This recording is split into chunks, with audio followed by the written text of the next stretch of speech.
Hello and welcome back to Perspectives, bringing you our daily dose of news and views covering the topics we hope are relevant to you. Well, today we consider two significant anniversaries just past that highlight both India's shame as a so-called democracy and indeed explains to our wider audience why it's important the suffering of the Sikh community needs to be heard in a wider context. Of course, I'm talking about Jagtar Singh Johal and Shaheed Jaswant Singh Khalra, but more about that in a moment. We also consider the complexities of inclusiveness when it comes to Sikhs or Sikhs. And finally, we re-look at the shooting of AP Dhillon's home. Well, joining me for Perspectives, as always, is our very own correspondent in Canada, James Cousineau. Good morning, James.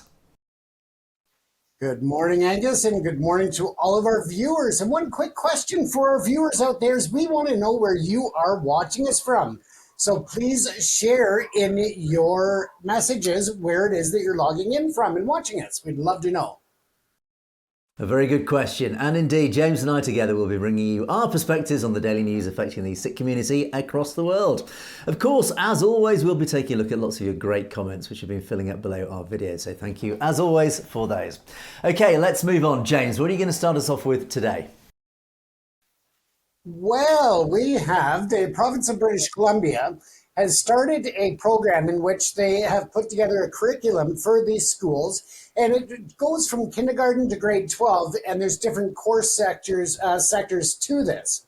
Now, one of the things that caught my attention in reviewing this information that they're using to teach classes about Sikhs and Punjab and the rich history in Canada of Sikhs coming here and being just an instrumental part of not only the building of our nation, but also the protection of our nation.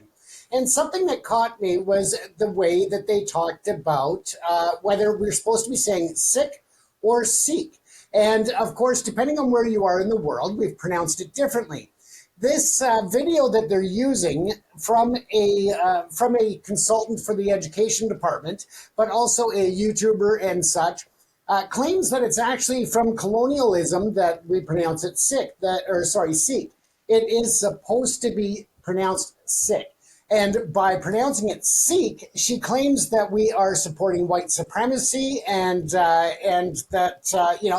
essentially that you're a white supremacist if you are using the word Sikh. So I think that we'd love to hear from our viewers on this to find out. But I'm just going to play a quick clip of the video they're using in the schools of her explanation. I love the explanation. I just don't like the terminology of referring to people as supporting white supremacy because of a mispronunciation. I just don't like that for the fact that white supremacy is a very different case of just accidentally mispronouncing it or just being ignorant even of the proper pronunciation. So we'll rely on our viewers to let us know, but here's the video. I've asked around to my Sikh scholar friends, academics, thank you Sikh Prof, and others, and we can't get to the root of how this started, but we suspect it has to do with British colonization of India, because we continue to say Sikh and Sikhism, most of us, more on that in a moment, but we have a feeling that this is a byproduct of India being colonized and the British saying Sikh and Sikhism. So in this key moment when we are doing more to interrupt white supremacy, racism, to be more racially inclusive, it is really important that we focus on the correct pronunciation of names, places, buildings, faiths, and so much more. Which is why I think it's so important that we as members of the Sikh community do a better job of correcting people when they mispronounce the pronunciation of our faith. And in fact, we too should start saying Sikh and Sikhism and not say Sikh and Sikhism, because when we do this, it reinforces white supremacy and racism. And so it's really important that all of us work hard to say things correctly. It is only through correct pronunciation, reclaiming language, and asserting ourselves that we can do better in interrupting forms of oppression, but also serve as better allies. So I'm really grateful that you've asked this question. Thank you so much for reaching out. I love hearing from you all. Keep your Okay, so as you've seen, she is talking quite strongly about supporting white supremacy, not only from us Caucasians pronouncing it Sikh, but also for other Sikhs to be pronouncing it that way. She would like to see everyone pronouncing it the historic, and what she claims is the historic pronunciation and the proper pronunciation of Sikh. So in final with that story, I would like to apologize if I've ever offended anybody, if it is accurate that I'm supposed to be saying Sikh instead of Sikh. Here in Canada, even a lot of the Sikhs that I know pronounce it Sikh, so it's not that I was intentionally being rude or mispronouncing. That's just the way it's always been said here in Canada. So if that's the case, yeah, reach out and let us know, because we would like to be correct in our pronunciations and not offend anybody. So reach out to us and let us know. We've talked about this several times, haven't we, Angus? Yeah, well, I mean, traditionally here in the UK, I've always referred to the Sikh community as Sikhs, and I think every Sikh that I've ever met has referred to themselves as a Sikh. I don't think there's any connotations, any racist connotations by using the word Sikh as opposed to Sikh. I've never even heard the word Sikh before. Of course, I talk to American Sikhs or Sikhs. So, yeah, I'm actually very interested to know what our audience feels about this. But certainly the Sikhs or Sikhs that I have become friends with in the United States, I think they refer to themselves as Sikhs, again, because it seems more traditional in the US to be referred to as a Sikh. And I think I even asked them the question. They said, well, Sikh, whatever works for you. Now, when it comes to this whole inclusivity discussion, I am deeply suspicious about this whole DEI, this whole inclusivity agenda. Now, of course, racism is bad. It's a very black and white argument. But this whole DEI and inclusivity agenda that's really infected everything, all the media, society, everything, I am deeply suspicious of it in many ways, because actually I have found it is increasing division and racism rather than doing its supposedly intended purpose. And I, certainly here in the UK, and I'm sure this is reflected across the Americas as well, is that over the last few decades, certainly compared to, God, when I was a child in the 70s, racism was overt. It was, I would even say, acceptable, and I use that in a very, very careful term. Acceptable in the sense that it was just normal on television to use language that would certainly not be acceptable now. So there's been a huge shift over decades, certainly here in the UK, and I think in the US as well, and Canada, where our immigrants and our ethnic minorities have become such a normalised part of society that racism has, I wouldn't say vanished, it's become so it's become so insignificant. They're now looking for racism in the most subtlest manners, where indeed it is not intended. It's only impregnated just through history in institutions and systems. In other words, it's not a deliberate part of everyday life. But unfortunately, this new agenda, and of course it's been driven by this white supremacy, supposedly, and it's like there's a whole minority in society globally who are looking for offence. They are trying to dig out racism where it actually is not there. And they are creating this whole white supremacist. Now, if they're even trying to label people being white supremacist and thereby extension racist by using the term Sikh as opposed to Sikh, I'm sorry, I don't accept that. And I will always push back on this, because I'm not racist. I'm not a white supremacist. It's nonsense. And I think, you see, this agenda, I think, stretches across many different areas of life and society. And it's not just about this element. It seems to extend across. It's this very... Ironically, they call themselves liberals, and in fact, it's quite the opposite. It's illiberal. There is this they're trying to find offence in almost every area of life. And of course, by creating offence, people are offended, therefore you need to bring in controls to prevent those offences happening. And this is where I think this agenda really stems from. I think this is the root of this agenda. It's all about control. And we've talked about this, we've touched on about it in the past, but I think they are deliberately looking for ways to find offence that people can be offended by, therefore they can institute controls on our speech, on our media, etc., etc. It's all about controlling the freedom of speech. And you think now how careful we have to be with our language. We can't even misgender people now for fear of going to prison or committing a criminal offence. This is another area where this agenda has crept into. And it's all about control. So now we are having to tread very carefully, particularly if we're broadcasting. We have to be so careful about the language and the words that we use in case we cause offence. Now, unfortunately, this means that it is restricting our speech. And I will never, ever advocate anything that restricts a freedom of speech. Of course, there is a line here. We mustn't be blatantly offensive. We mustn't be racist, etc., etc. But most normal people in society know where that line lies. Okay, it's not that hard to work out what is offensive, what isn't offensive. I think this agenda is moving into very dangerous territory, and particularly in the schools now.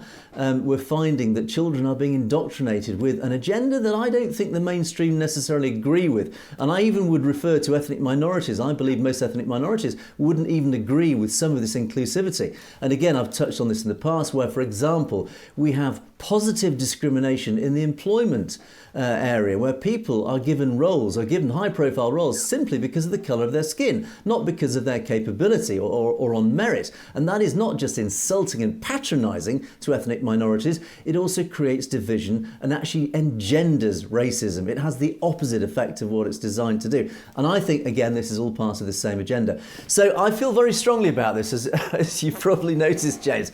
But I say when it comes to this, for me, it's either Sikhs or Sikhs. If a Sikh or a Sikh person comes to me and says, you will refer to me as a Sikh or a Sikh, I will do that because I will respect it. If I get it wrong, it is not out of deliberate attempts to be offensive. It's just a simple mistake. And I think that 99.9% of issues out there are just simple mistakes that are not meant to be offensive, but they have created an offence where none exists. I would also just add one final note on this, in that there have been the odd commenters in some of our videos, and unfortunately this is something out of our control, is that when we use the word Sikh, of course, YouTube, when it does its subtitles, of course it does S-I-C-K because it interprets the word Sikh as S-I-C-K. And people say, well, can't you change that? Right. Unfortunately, we can't. It's an algorithm that is programmed. We have no control over it. It is a YouTube thing. So if I say the word Sikh, well, then I think it has to choose between S-I-K-H or S-E-E-K. So we can't win either way. So anyway, James, it's a minefield. It is designed to deliberately confuse us and therefore deliberately keep us under control, I think is my summary of that. It is. And I mean, people have to understand that there's going to be mistakes made. I mean, if you're a 6'4", guy that's 300 pounds because you work out and take steroids every day with a full-grown beard looking like a lumberjack, I'm sorry if I say sir and not ma'am. Exactly. It's just the way it is. But at the same time, if I'm corrected, then by all means, I will address people by whatever. If he turns around and says, my name is Sharon, then I'm going to call him Sharon. Not to mention the fact he's 6'3", I'm calling him Sharon. So, it's not an intentional thing. And, I joke because it's to bring light to an issue that, of course, can be very controversial or very polarizing. So it's important to just remember that it's not an intentional issue, as you explained. And to look at it, there's racism and there's white supremacy, and there are miles apart in between. And to go in and tell a classroom that anybody that's saying Sikh instead of Sikh is white supremacist or supporting supremacy, I think is taking it way too far. And the final word on this is just clearly, as you touched on with the media and broadcasting, as most of you know, I am an actor and I do a lot of shows here in Vancouver. But ever since the last 3 years, I actually get a lot of emails when I apply for roles or when my agent submits me that says, you are not diverse enough. So obviously it's because I'm white, but I don't take offense to that. I think, okay, fine. They're trying to bring in more diversification in the industry, which I totally agree with. But just to base roles strictly on a race or a look as opposed to the talent and what the role is written for, where it's not specified, I think it's just gone too far the other way, and we have to find a delicate balance in between. Yeah, no, I would agree with all that, James. And I think it saddens me because the progress that we've made here in the West, particularly over the last few decades, has been massive in integrating our ethnic minorities. And certainly, I've noticed it over my lifetime here in the UK. And since this agenda arrived a few years ago, I've seen it go completely the other way. It has created so much division. It's actually created, right? I'm seeing racism now growing because of this specific agenda. And it's because it's become discriminatory. Ironically, it's become racist against whites in many cases. And what of course, the backlash of that is that then those who feel offended on the white side then turn back on the other side. So it saddens me to see this. That's why I push back heavily against it and say, look, we were on a great trajectory before then. You've just set us back another 20 or 30 years with this agenda. But anyway, my feelings are clear. So thanks for that, James. And I think we could go on about this issue all night, but we'll move on to the next story at that rate. And we're going to take a look at an interesting situation going on, and that has to do with AP Dhillon's shooting at his house and the vehicle set on fire there. It is very interesting that this happened a week ago, and yet I have not seen any updates or changes in the story in the last week. There's no updates. Now, if this had been a major rock star's home, the media would have been piled up on their doorstep, the curbs, drones in the sky to get shots of what's going on and hounding the police and everybody else. But do you know what? It's been quiet. Now, coincidentally enough, Angus, the actual point of view video of the shooting was delivered by or aired by an India television station before even the local stations here in Canada had it, and that's where the shooting happened, is here on the West Coast. Didn't even have a clue about the footage for hours until the India stations started to air it. And I'm just going to play a bit of this video here and point out a few things of interest on this video. Of the shooting, and the Lawrence Bishnoi gang has taken responsibility of this shooting. Sources in Canada telling India today that the attacker has not been positively identified by the police. But take a look here, the firing that took place outside Punjabi singer AP Dhillon's residence in Vancouver. That's the report that's coming in. Listen in to that shooting. I'll get you more on that story. Okay, so back here, I hope that you got a bit out of that. The video is actually about 9 minutes, and we only shared a few minutes with you, the first few minutes. Now, some interesting facts is that the India Today news channel had this video within a very short period of time as to when it aired, or when it happened, sorry. They claim that in the stories you saw that the house is in Vancouver, when it's actually about 2.5 to 3 hours away from Vancouver on Vancouver Island in the small town of Colwood. And that's just outside of our capital of Victoria. A beautiful little town, very quiet.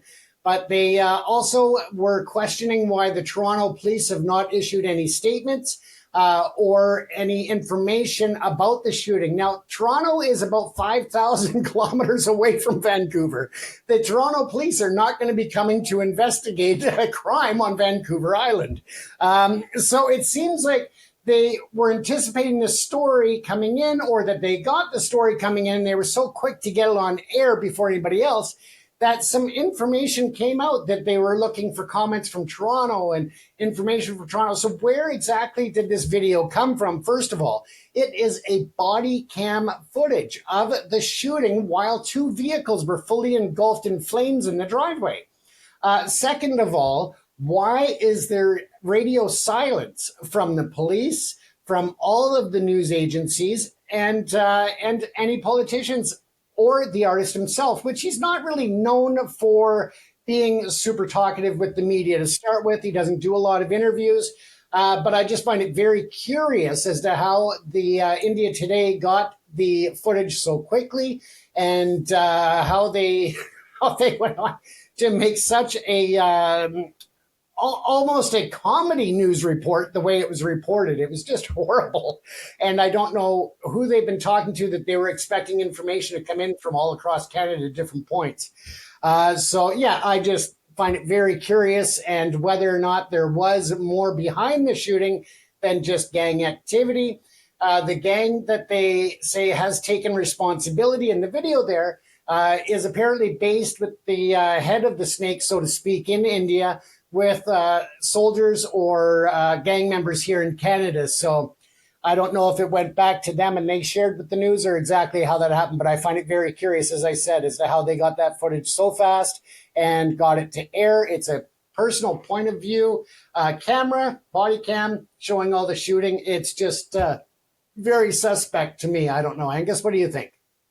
Yeah, I think this does highlight something that's happened quite a lot with particular India and the Indian media. Of course, we do know the Indian media is almost a pet project of the BJP and the RSS. They are deeply partisan. It is not a free press, should we say? So they are essentially a mouthpiece of the Indian establishment.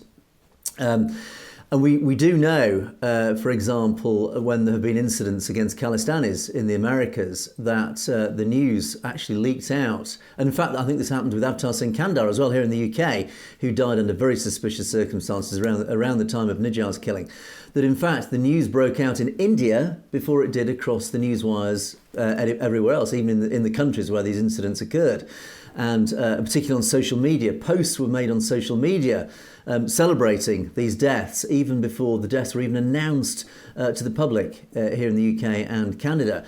Yeah. So clearly there is already a very suspicious tried and tested link between the Americas and the West and India when such incidents occur. So one does immediately think back to those connections. Now, this shooting at Dhillon's house, clearly, if it's body cam footage effectively of this incident and it's now appearing on Indian media, then there is an obvious link between the perpetrators and Indian media. The question is, what is that link? And I think the Canadian government and Canadian law enforcement will be deeply concerned about this, because they'll be thinking, hang on a second, here we have the criminals who've perpetrated this act now with their own footage appearing on another nation's state media. What does that imply? Does it imply that the Indian state was involved in this? Of course, that's going to be the first question. And of course, when we talk about transnational repression, in the context of transnational repression, it immediately starts ringing alarm bells saying, well, was this criminal gang working in cahoots with the Indian government or the Indian state or, of course, Indian intelligence services? That's the immediate question. Now, it could be, and again, playing complete innocence here, maybe the criminal gang, who we do know had strong Indian connections anyway, maybe they've sold this footage to India Today, and it was just an innocent investigative journalism part of India Today, and they've paid a bit of money, say, oh, can we have that footage, through their own nefarious connections, and they've got hold of this footage, and it's just a bit of a scoop. Yeah, and they've cobbled together a pretty ropey story, as you said, James, about the whole thing. So yeah, I think it's one of two possible angles. It's either that, it's a bit of a journalistic scoop, where they've just used their connections as best they can just to reveal a supposedly exciting story with actually very, very poor factual evidence other than this body cam. Or is it something a little bit more deeper, a little bit more significant, and it does imply that actually there is a very well-tread path between the gangs, the criminal gangs operating in North America, and those in India, and of course their connections with RAW, the intelligence agency of India, and higher up to the Indian government. One doesn't know. Now, of course, the radio silence from Canadian law enforcement is unsurprising. It is an ongoing investigation. It is perfectly normal for law enforcement to be very restrictive in terms of the information they give out. They will only give out the very basic information because, of course, they don't want to jeopardise any ongoing investigations that, of course, will be going on behind the scenes. But yeah, it's interesting, this, James. One wonders, and if it starts appearing across social media, then and particularly evidence that or should we say the mainstream hasn't reported on, that starts appearing across social media, particularly from right-wing Hindutva accounts, then we know, there is a bigger story here that is underlying it all. Yeah, and I've seen it appearing in the mainstream news across Canada, and also a lot of the less reputable stations as well. So it's not one way or the other. It seems everybody is jumped on that one video. which really, surprises me that they haven't looked at it more, that there's been no analysis. One final thought on that is, of course, with a body cam, whether it's the GoPro or whatever, uploading that footage and emailing it is going to leave a trail of some sort, depending on, of course, how it was sent, but also the fact that the video itself probably has some metadata and other codes in there that would define the unit serial number, as well as potentially the geographical tagging of location. They could look back at other videos that were produced with that same serial number or unit, and then find the geotagging of the unit previous where it shot other video footage. So it could be a very strong investigative tool. Now, in Canada, they would have to get a warrant for most part if the news station didn't want to up anything to the police, but generally they would, given that it's an investigation and they're not taking the footage, they are getting a copy of it, original copy, so they can look at that. But of course, we also know that in India, the rights of reporters and journalists don't exist. You don't have rights there, so we'll have to wait and see how it plays out.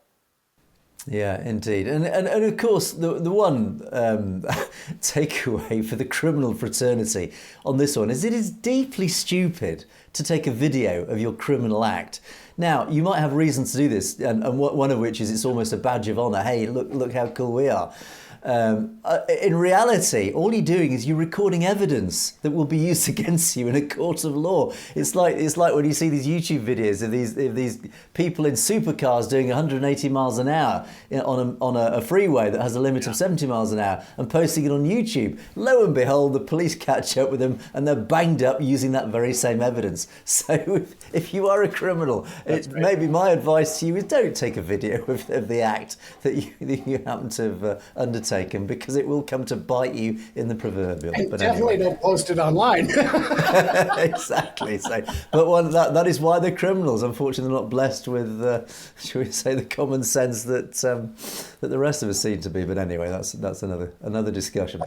Right. Thanks for that, James. An interesting story. Let's move on to my two stories. And yeah, it's been Sunday marked two very significant anniversaries. Or certainly a date that should be examined in more detail because of the wider implications. And on Sunday, we talked about, one of our commenters a while ago said, why don't you talk about Jagtar Singh Johal? And as I said after that comment, I said, actually, we talk regularly about Jaggy. And unfortunately, Sunday was the 2,500th day anniversary since his incarceration, his questionable incarceration in India. That's 6 years, 310 days that Jagtar Singh Johal has been arbitrarily detained in India. Without trial, without trial, he has appeared on trial for 6 years, 310 days, but these trials have still not reached any conclusion. It's an absolute disgrace, as I've ranted about on many occasions. Now, to remind our audience, for those who may not be aware of the details of Jaggy's case, Jaggy is a British citizen who was visiting India for his marriage. And he was, when he popped out, leaving his wife in his hotel room, he popped out and he was bundled by plainclothes policemen into the back of a police van and driven off and just disappeared for several days until it finally was revealed to his family, who of course were terrified, wondering what had happened to him. It turned out he'd been arbitrarily detained by Indian law enforcement. And ever since then, he has remained in detention. He has been tortured extensively. There has been extensive evidence of his torture. He has written letters to his legal team detailing the torture that he underwent, which was appalling. And unfortunately, there has been a huge outcry about this detention. His own MP, his Member of Parliament in Dunbartonshire in Scotland, from where he was a resident, his own MP raised it with the past Conservative government at great length. And our past Conservative government under Rishi Sunak, and before him David Cameron and others, were pressured from all sides, not least his own MP, but from all sides, from human rights groups saying you must do something about this. This man, this British citizen, has been detained under questionable circumstances. He has still not reached trial. We're still awaiting any normal rule of law, any normal legal protocol to find out if he is guilty as charged or innocent of these charges that he's now facing. But the British government have been appallingly shameful in their lack of action. Lots of words, but no action. Rishi Sunak was criticised extensively for his lack of action. And of course now we have the Labour government, who now took power nearly 2 months ago, who have also likewise been pressured. Now, Jaggi, as is more widely known as, is detained on allegations of financial links with Sikh freedom fighters that are accused of crimes against Indian Hindutva nationalists. Jaggi currently has 9 cases that have been at pre-trial stage since 2017. So not at trial stage yet. We're still awaiting a normal trial where he could plead his innocence and prove his innocence, but he's still at pre-trial stage. Trial for his 9th case began in 2020 after 2.5 years, and that is still ongoing nearly 4 years later. Unfortunately, court hearings are continually deferred without evidence against Jaggi presented, allowing Jaggi's defence no opportunity to provide or to prove his innocence. Now, if I just go back just over the last month or so, what's been happening, and I did report on this at the time. Just towards the end of July, our new Foreign Secretary, David Lammy, the new Labour government, David Lammy refused, in an interview with the BBC, he refused to repeat his previous statements when Labour were elected that Jaggi was being arbitrarily detained. This term, arbitrarily detained, is critical. And it is a term agreed with by the United Nations. They said, as have all the human rights groups and indeed the Labour Party, including David Lammy, the Foreign Secretary, and Sir Keir Starmer. I won't use the word sir because I don't recognise that term with Keir Starmer. Keir Starmer, the current Prime Minister, also used the term arbitrarily detained, referring to Jaggi, because by using that statement, it implies legally that he is not legally detained, that his detention is not recognised by any normal democratic legal process of law. Now, since becoming the Prime Minister, Keir Starmer has rowed back on that. He now refuses to use that term, arbitrarily detained. David Lammy, who went to India recently, just before his trip to India, was asked by the BBC, do you recognise that Jaggi is arbitrarily detained? David Lammy refused to repeat that phrase. He refused, point blank, even when pressed, he refused. As a typical wriggling politician, he then danced around the issue and refused to rephrase that. He refused to reuse that term, arbitrarily detained. In other words, they have betrayed their earlier stance, their pre-election stance. How familiar is that story? They have betrayed their pre-election stance, and now that they're in power, they are refusing to recognise the fact that Jaggi is arbitrarily detained. It's an appalling betrayal, not just of Jaggi, but of the whole Sikh community. And on the 30th of July, at the end of July, after David Lammy returned from his trip to meet his counterparts in India, it was actually a Conservative MP, Alicia Kearns, the Conservative MP for Rutland and Stamford, who actually stood up in Parliament and actually asked David Lammy outright once again to account for his visit to India and what happened about his discussions with particularly Jaggi. And David Lammy stood up in Parliament in his response and again danced around the issue, gave a very anodyne, a very sterile, meaningless response once again, gave a very typically political answer which actually said a lot and meant nothing. So again, the betrayal just ran deeper. And in fact, even worse is that another Scottish MP, very close to the Dunbartonshire constituency of Jaggi, Labour, again part of the Labour government, Gregor Poynton, MP for Livingston, he gave a speech in Parliament, again subsequent to David Lammy's speech about his trip to India. And Gregor Poynton talked about this Indian trip, and he praised what a great trip it had been, and his whole speech revolved around the trade deal. It revolved primarily around the commercial trade deals the commercial success of this trip to India, never once referring to human rights, never once referring to the British citizen Jaggi currently detained in India. Again, it was a deep betrayal of the Sikh community. It was a deep betrayal of human rights. It was a deep betrayal of everything that the United Kingdom stands for and what that very parliament that he stood up and spoke in stands for. It's, again, I just find it absolutely disgusting and appalling. Meanwhile, Jaggi, in August, appeared at Bagha Purana Court in the Punjab via video link for his 130th trial hearing. 2 senior police officers failed to attend yet again to produce their case property, despite the fact that they were the ones who previously asked the matter to be adjourned to that date, and again, once again, didn't turn up again. So without any proceedings, the hearing was adjourned to the 17th of August. So we come to the 17th of August, the 131st trial hearing, and Jaggi appeared once again via video link at Bagha Purana Court. 2 senior police officers once again failed to attend and produce the case property, so the hearing was adjourned to the end of August without any further proceedings. And I'm still actually trying to find out what happened on that 31st of August hearing, which is only a week and a half ago.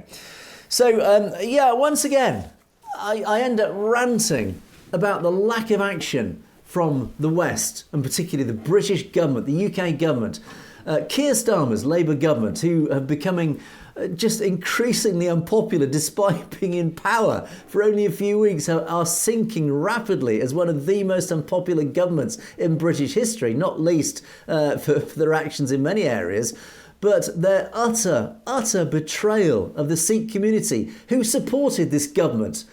The Sikh community have been almost united in supporting and voicing their support for the Labour government, because they believed that the Labour government would be their voice at last on behalf of the British establishment, that they would actually bring results. They would make things happen. They would firstly not just speak up for their community about what happened in 1984 and the investigation that they promised that would happen, that would reveal what the British establishment got up to in 1984, but they would also take on cases like Jaggi, one of our own citizens, and do something about it. Instead, they've taken power, not just managed to upset just about every section of British society in many of their policy decisions since taking power. They have deeply betrayed the British Sikh community once again. Firstly, by refusing to hold India to account. Secondly, by prioritising a trade deal over human rights, etc., etc. Again, Jones, I find myself ranting just in utter shame of my own government. It is appalling that once again we're sitting here having to rant about this same old, and Jaggi is no closer to being released after nearly 7 years, 2,502 days later. It's a shame, isn't it? It is a shame, and an interesting development in the courts in India very recently, which I'll be doing a story on tomorrow night.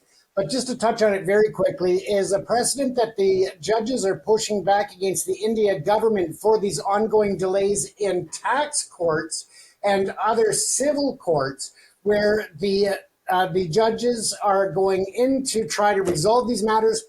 The state and the government is not prepped. They're delaying. They are not filing replies that they should be filing. And again, just like with Jaggi, the officers investigating or bringing the claims for the tax courts are not showing up. So the judges now have put the government and the individual officers on notice that they are actually going to face major fines and sanctions for failing to reply within a reasonable time. And they're going to go after them personally, as well as the government agencies, to recoup those costs and those fines and penalties. And I'm hoping that this translates as a precedent over into the criminal court process and start slamming some people with fines and everything else to get Jaggi either before a proper and fair court process or to kick him loose, because this is a load of crap that they've got him on anyway. That's my little rant there, Angus. Yeah, absolutely. My question, why are we doing business with India? Why are we doing business, the West, with India? And I'm going to ask that question again after my next news item, which again raises this very same question. Again, because the human rights abuses they're not just rumours, they are proven over and over again. The torture, the human rights abuses, the arbitrary detention of individuals just standing up for their own political rights. It's just unforgivable. And I see Narendra Modi bestriding the world stage and our own leaders shaking his hand, welcoming him. And yet we are left to rant about these democratic outrages that nobody in our governments talk about. It's, again, my question, why are we doing business with India? We know why. It's because of the dollar. It's nothing more than that. But let's move on to my next story now. And this is another anniversary that I think is very important to highlight. And when I read about this story, I felt my own blood boil again with this question: why are we dealing with India? Why do we do business with India when we talk about stories like this one? Now, Sunday, another anniversary date. 29 years ago, 1995, on Sunday, a gentleman called Jaswant Singh Khalra was disappeared by Punjab police, only months after alerting Ottawa of the widespread killing of Sikhs. Now, this story, I didn't know this until recently when I discovered this story. In June 1995, Jaswant Singh Khalra gave a speech in the Canadian Parliament about the disappearances of thousands of Sikhs in the Punjab. And 3 months later, he too disappeared whilst he was in the Punjab, and he was never seen again.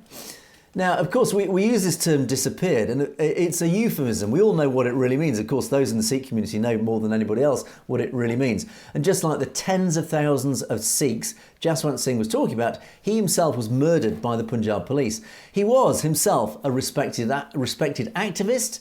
He was a very high-profile community figure. He was also, it turns out, another victim of this systematic killing of Sikh men that became known as these fake encounters. And of course that term fake encounters just covers up so many incidents that happened across the Punjab both in the 1980s and 1990s.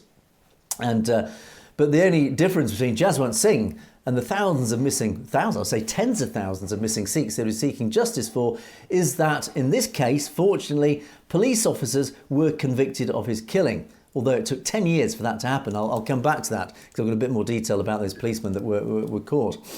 Now, these massacres of the Sikhs, of course, came largely around an 11-year period.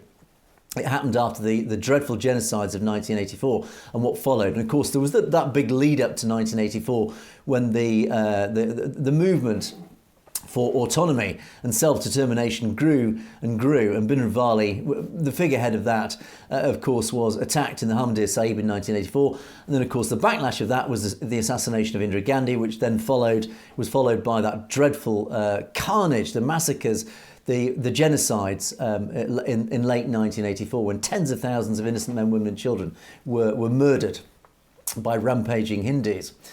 And of course, as a result of that, and understandably, Sikhs were outraged by this genocide and they fought back against this oppression. And it created this dreadful situation in the 1980s and 1990s where the Indian state used its own machinery of the police and the army to disappear tens, if not hundreds of thousands of young, innocent Sikh men who were basically murdered in cold blood. And of course, this was called out by human rights groups across the world. And India, amongst this, validated this legally by the TADA law. And again, I'll come back onto that in more detail in a moment, which, of course, gave them legal justification to go out and disappear these young Sikh men. Now, almost every Punjabi family has anecdotal evidence of what happened in the Punjab at that time, the brutality of the police. It was in the face of this violence that Jaswant Singh began exposing these mass killings that took place. Now, at the time, the Indian state narrative was that the Punjab police, headed by a notorious figure such as Kanwar Pal Singh Gill, who became known as the Butcher of Punjab, They were what they called tackling separatist terrorism. That word terrorist again comes up again. They're covering their oppression by calling the Sikhs terrorists. But of course, the counter view is that following those awful genocides of 1984, support for Khalistan unsurprisingly grew, which led to further violent repression of that activism by the Punjab police, which then led to the groups having no choice but to resort to armed resistance. They were being murdered in cold blood. Of course, what would any normal, decent person do? Of course, they're going to take up arms to try and resist this and defend themselves. And it was in this climate that these tens of thousands of fake encounters became commonplace. Now, Jaswant Singh himself began investigating the case of so many of these missing Sikhs. He was already known for his activism, and he was actually a qualified lawyer. And he, as a result, being a lawyer, he was very studious in how he approached the gathering the evidence of these killings and exposing those who were guilty of this. And it turns out it included these killings included his own colleagues at the bank where he worked at. Now, his breakthrough came when he discovered the files from the Municipal Corporation of the city of Amritsar, which contained the names, the ages, the addresses of those who had been killed and later burned by the police. And further research revealed other cases in 3 other districts across the Punjab, increasing the list by thousands. Now, Jaswant Singh Khalra exposed the murder of approximately 25,000 Sikhs in the late 80s and 90s. 25,000. I can't even get my head around. These were extrajudicial killings of young men. I have to repeat this because it's almost incomprehensible that 25,000, at least 25,000 young men were taken out into the countryside and shot, murdered in cold blood. And actually many believe that figure is just the tip of the iceberg. Now, as a result of his gathering of this evidence, Jaswant was invited and hosted in Canada by the World Sikh Organisation, and he gave this speech in Parliament in Ottawa to illuminate his evidence. And that speech is hailed as a breakthrough moment for Sikh activism, even to this day, because it helped thousands, it helped a much more wider audience, a mainstream audience, just to realise how widespread these fake encounter killings of Sikhs were. And again, I'm going to come back to that. 25,000. It made people who, like myself, who find this incomprehensible that something like this could occur in any nation. But it brought this evidence to a wider audience. And his evidence highlighted, at least to Canadian Sikhs, just why their families had left India in the first place. And we referred to yesterday the Sikh diaspora, these tens, if not hundreds of thousands who fled the Punjab during the 80s and 90s because of what had happened. And his speech highlighted to a wider community just why so many Sikhs were pouring into Canada and, of course, the US and the UK at the time. And it explained why. Ultimately, the impact of that speech is why the Punjab police murdered him just a few months later. Jaswant Singh has been given the esteemed posthumous title of Shaheed, martyr, and his activism is celebrated and his work has continued. Of course, this has been followed on by NSAF, a wonderful organisation who has been visually documenting the data of over 5,000 families that had missing family members. Last year in the US, this is a slightly older article, so a few years ago, a park in California was renamed after Jaswant Singh Khalra. The suffering of Sikhs is something that is all too commonly left out. Media outlets condemned Sikhs for their support of the Khalistan movement, which was portrayed to be a terrorist movement. And of course, yet the belief of millions of Sikhs is that such movements are justified not just by their faith, but also by the circumstances forced upon them of 1984 and what happened after 1984. This was arguably best articulated in Canada itself, in the very building that enshrines the principles of free speech, the Parliament itself. Without that context, without knowing that tens of thousands and possibly more Sikhs were killed at the hands of a brutal regime widely condemned by human rights groups, anyone considered Sikh movements of resistance, sovereignty and activism will never fully understand where they came from. That is why it is so important that every Canadian knows the tale of Jaswant Singh Khalra. I couldn't put it better myself. James, and I'll come back to what I said before this. Why are we doing business with India? You hear about this.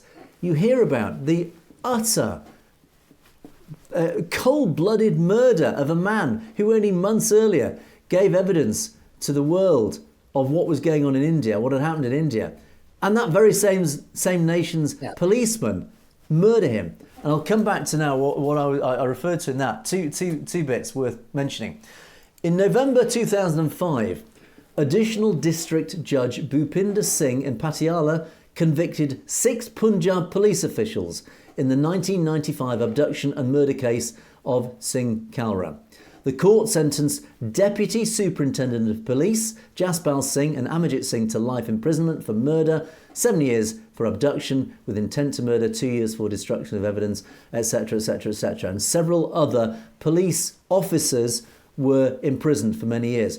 Now, let's just look at that in detail. Police officers. We're talking about senior superintendents of police who were convicted for the abduction and murder of this man. And a whole section of a police unit, from senior officers to junior officers, who took out a human rights activist, took him out and shot him, murdered him in cold blood. Again, I shake my head in disbelief. This is the country whose leader we now shake hands with. Again, how can we do? But this is the action of a banana republic. Why is Narendra Modi and the BJP government not standing up and admitting how shameful this is of their own nation? Why are India not clearing up their own disgusting legal situation in their own country? They've got a space program. They call themselves a democracy. They're demanding a place at the top table on the global stage. I'm sorry, but a nation that shoots people like Jaswant, that imprisons people like Jaggi, has no place in a modern democratic world. I am appalled, James, and I'm ranting again. I have to hand over to you before my own head explodes in outrage. Well, and a couple of things there, Angus. Of course, we know that in the Western areas like the US, Canada, the UK, we've seen such a reduction in any manufacturing jobs and manufacturing facilities that we really don't have a choice but to deal with some of these nations that otherwise we really shouldn't be dealing with. You also look at the relations between whether it's the US, Canada, the UK, and China. Of course, those relations are getting colder. So now, between that and the human rights people watching China about the 2 cents a day iPhones made by a 3-year-old, there's human rights issues that are being watched. So now they're just heading to India to manufacture these things, whether it's a Nike shoes or, whatever. They can get them for pennies on the dollar for manufacturing and supplies, and then sell them to us idiots in the West for, $600 for a pair of shoes that they paid very little to make. So again, it's the supply, the demand, and the lack of actual manufacturing in the Western world. And when you take that as well, I'm going to address the other issue about the police involvement. And we've already discussed about the farmers in Punjab and how over the last decade, there's been over 120,000 suicides. And my question is, how many of these were actually not suicides that were just written up on official documents as such? And that's something else I wonder, because there's been a lot of protests and a lot of people speaking out against the government and the commercialization of farms there in that region. So I really wonder if this 120,000 plus number is accurate in terms of them actually being suicides versus forced disappearances. And for anybody in Canada and the US that doesn't know what these forced disappearances or just disappearances means, it's the equivalent in North America of saying that OJ loved Nicole to death. So, it's a way of saying something without saying it. Yeah, I think that'll send it back to you, Angus. I hope that your head hasn't exploded there in London yet. it's close, because I've got to stop myself ranting. But we talk about the police. The police are there to protect us. We are supposed to trust and rely on the police. They are there to protect us and our families in our society. And yet, in India, That's right. It is the police that are taking innocent people out into the countryside and murdering them. It is the police that are detaining people under questionable legislation and then torturing them, etc., etc. Again, it's just... It astonishes me, and I keep asking this question, why are we dealing with India? I know why. There are two reasons why we deal with India, and it is shameful. Firstly, of course, it is for the dollar. It is for the trade deals. It is because our governments are more interested in lucrative trade deals than human rights. Secondly, of course, there is the geopolitical element. You touched on, James, about China and Russia. Of course, we want India as an ally to buttress against China and Russia. But I'm sorry, I'm a human being. I believe in human rights. And I think we undermine our own democracies. We undermine our own principles. We betray our own democratic principles here in the West if we do not stand up and call out these outrageous human rights abuses, this outrageous ignoring of the rule of law, and this completely undemocratic way of running a society. But that is my rant over now. I will stop there because, fortunately, maybe for our viewers, we've run out of time for me to rant any further. So let us move on to our comments. I'll finish that off, Angus, with a really quick one there. And it reminds me of an old comedian that said, to define the politician relationships between nations is like the young man who went into a bar and offered a lady $1,000 to sleep with him. She slapped him in the face and said, absolutely not. He says, well, how about $1 million? She says, well, okay, for $1 million I will. He says, how about for $100? She slaps him again and says, what do you think I am? He says, well, we've already determined that. I'm just trying to work out the price. Exactly. Couldn't put it better myself. Spot on, James. Right, let's move on to the comments. Let's whip through these as quickly as we can because, of course, we're running out of time as always. Now, I did a very fascinating follow-up interview with Colonel Singh about the Indian Constitution. For those who watched the first one, we had the second one at the end of last week where we looked at more of the context around the drafting of the Constitution. And Nehru, of course, one of the key figures of Indian independence, came up in conversation. And Winston Churchill himself also was talked about because, of course, he was a very high-profile figure around 1947. He was no longer Prime Minister of the UK, of Great Britain, but he was a very well-respected, of course, senior statesman at the time. And Winston Churchill offered all sorts of advice to the Indian leadership around partition. Unfortunately, his advice was spurned more out of probably... I would say just belligerence of a newly independent India. But of course, that was to their own detriment. Nehru, as it turned out, right. as Colonel Singh actually highlighted, Nehru was a known Marxist, believe it or not. Even his own sister labelled him in her own book after his death, labelled Nehru as an ideological Marxist, or a utopian, I think, a utopian Marxist. So we do know that the Soviet Union had effectively been grooming Nehru. Nehru had spent time in Cambridge in England, where it was a well-known hotbed of Soviet recruitment for the KGB particularly.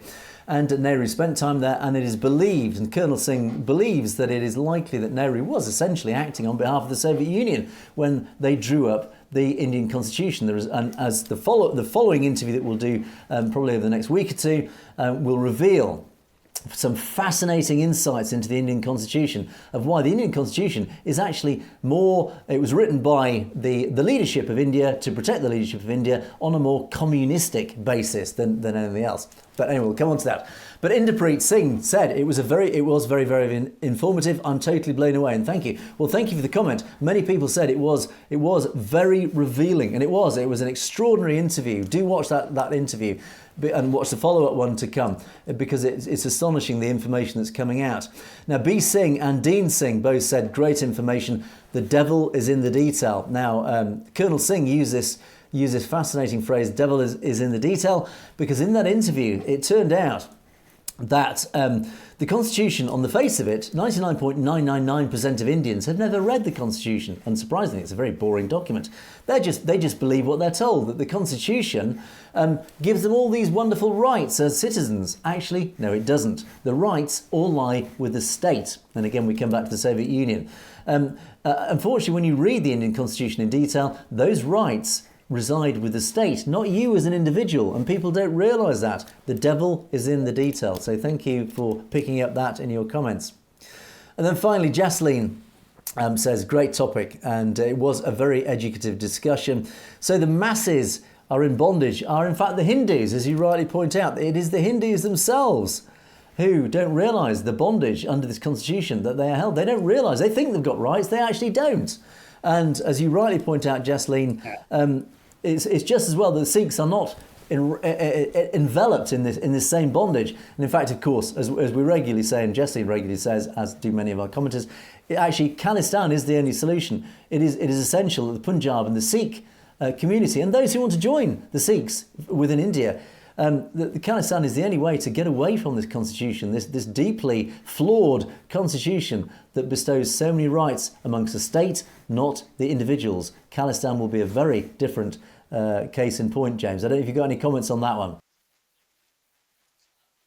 No, I think you've pretty much hit that one right on there, Angus. It's, looking at details of any documents, looking at the benefits from the angle of the government officials that are putting it together. Of course, they're going to try to word it and to make it as boring as possible so people don't read it and don't comprehend the ramifications of the words and the context that they are written in.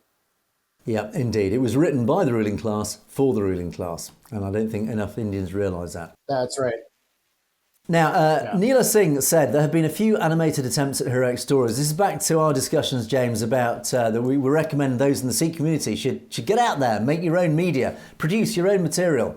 And we did say, and the question we asked our audience, which Neela has very kindly responded on, is what about the portrayal of the martyrs, the Shaheeds, and of course the Gurus? And Bhindranwale, some scenes of him were portrayed from the back in a movie. So that's obviously how they got around it in a movie. And of course, if a movie is made about the Gurus or important holy men, it seems that they are portrayed only with standing pictures or portraits with some flexibility when they're not the main 10 Gurus being portrayed. So yes, I understand that this is the case, that it is not acceptable to portray certainly any of the 10 Gurus as by actors. It is seen as a sacrilege. And likewise for the Shaheeds, well, clearly there are some dramatic ways to get around this. As you refer here to, Bhindranwale was only portrayed from the back. Of course, the latest film by our nemesis, whose name I will not repeat, but the film is Emergency. They have portrayed Bhindranwale in a very malign light, which has offended and upset so many people, and rightly so, James. But yeah, I think the message back out to our audience is get out there, get a camera, get filming yourselves. Absolutely. I do it all the time, Angus, except my footage is usually chasing grizzly bears through the Canadian Rockies. That sounds pretty exciting. Which I don't recommend for those non-experienced. Now, and we'll come on to this subject in a second. We've got one final comment on this one, was you should show how many innocent Sikhs have been killed by criminal and racist India. I put this comment up deliberately, really just to refer back to my earlier question, why are we dealing with India? Yeah, how many innocent Sikhs have been killed by criminal and racist India? Don't set me off again on that one, otherwise I'll start ranting again. But thank you for that comment. You're absolutely right. And we do. We got to move on to the next comment. Right, now Tajinder, again, back to what we've just been talking about, James. Tajinder Singh says, the point was well made how the Sikh community members with technical know-how might consider producing films or documentaries. And actually, this person refers to the Anglo-Sikh Wars. Absolutely would make a fantastic film. They were, at a time in the 19th century, the British Empire striding out across the subcontinent. And of course, they came up against this immovable force of the Sikh Empire and the heroic stories that came out of those times on both sides. It was an incredible time in history where incredible bravery was displayed on both sides, and particularly from the Sikh side, which is why, again, the Sikhs, like the Gurkhas, were invited to join the British Army because of their incredible bravery and courage in battle. And Yeah, what fabulous films they would make. Of course, you say CGI. I think, yes, CGI would be necessary because I think to reproduce the thousands of troops on both sides, all fabulously bedecked in their amazing uniforms, again on both sides. And we showed the uniforms of the Sikhs at the time, which were magnificent, not least their magnificent facial hair, their beards and moustaches, which were just magnificent, as I keep saying. It should be a factual account of how Khalsa Army came close to defeating the British. Absolutely it should. That is a film I would love to watch. Unfortunately, a film of that scale would require an enormous amount of funding. But I don't know. I can't imagine there's anybody in our audience who has the funds to fund that one. But I think James and I would love to see a film of that very nature, would we not? Absolutely. Remember, I'm part of the Actors Union, so if you need a fat old white guy, let me know. Absolutely. And if anybody does put this film together, James and I, we both put our names forward and our faces forward. We would love, please, to appear somewhere, sitting on a horse or something, being shot at by brave, courageous Sikhs. I'd love to be in that one. Now, Cruella. Sitting under pillow, telling him it's a chocolate. Now, and back to our other discussion, James, the Blair Witch Project, when I was struggling to remember what the name of that horror film was. Of course it was, as you rightly said, the Blair Witch Project, and Tajinder Singh said it was just about to jump in saying. But Tajinder asks, who clearly is a horror enthusiast, maybe James and Angus too. I'm not particularly a horror enthusiast. The only film that has actually scared me was The Nightmare on Elm Street, but I did watch that in the middle of the night on my own in a house as a young student with all the lights off. And I remember being terrified stupid, but that's the only time I've been terrified of a horror film. What about you, James? Are you a horror fan? I am, but my very first one, I was about 6 years old and snuck down halfway down the stairs to watch The Exorcist as my parents were watching it. And that night I slept behind my bedroom door because I didn't want to touch my bed. So, but since then I've learned to enjoy them. Yeah, so but thank you for those questions. And I think the only horror film that we report on regularly is, of course, what's happening in India, to try and bring that weirdly back to topic. Cruella then asks, have you been in communication with YouTube? I assume obviously about the missing comments. Actually, no, we haven't. And I wonder, really, is there any point? Will YouTube ever do anything about it? I think it's very unlikely. It's just a situation that we just have to live with and try and work our way around it. And we are looking at ways of trying to get around these issues of big tech shadow banning us and our comments. So, but thank you for inquiring. This is an interesting comment, James. Parminder Singh says, I moved to Canada for a reason. I am more comfortable if a country is run by the Christian and white people. I'm a Sikh Canadian. It worries me if the same people who ruined everything where I came from, presumably the Punjab, will do the same here. The second generation of immigrant children are better, but the first generation is unfit to govern an honest country. This is a really interesting question and a really interesting comment that this person, totally understandably, just saw how India, and particularly the Punjab, I assume, was just being run into the ground by the Indian government, as indeed it has been for many, many years, and has fled to the West and essentially said, well, actually, I prefer a country run by white people. Now, I don't necessarily, unfortunately, I don't necessarily say that's the right answer. Our own leaders have not been, I would say, as I've referred to earlier, have not been the harbingers of perfectly democratic rights.